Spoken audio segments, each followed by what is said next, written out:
आज भोलिको दिनहरूमा चाहिँ धेरै झुटा शिक्षाहरू चाहिँ निस्किएर आएका छन्।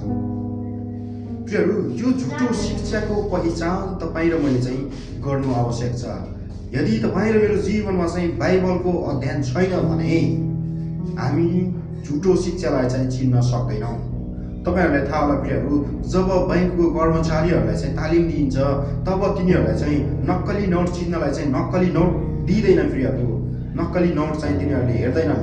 तिनीहरूले चाहिँ सक्कली नोट हेर्छन् र सक्कली नोट गन्दै कुनै नक्कली नोट चाहिँ उनीहरूको हातमा पर्यो भने चाहिँ त्यो नक्कली नोट चाहिँ उनीहरूले निकालेर फाल्न सक्छन्।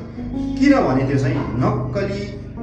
चाहिँ सक्कली नोट तिनीहरूले चाहिँ युज गरेको कारणले, प्रयोग गरेको कारणले, चलाएको कारणले आज तपाईँ र मैले पनि प्रियहरू बाइबललाई आज हामीले अध्ययन गरेनौँ, बाइबललाई आज हामीले पढेनौँ भने चाहिँ भोलिको दिनमा चाहिँ हामी भरममा फस्न सक्छौँ प्रियहरू। त्यसै कारणले चाहिँ तपाईँ र मेरो जीवनमा चाहिँ बाइबल अध्ययन चाहिँ अति आवश्यक छ प्रियहरू। बाइबल अध्ययन गर्न चाहिँ हामी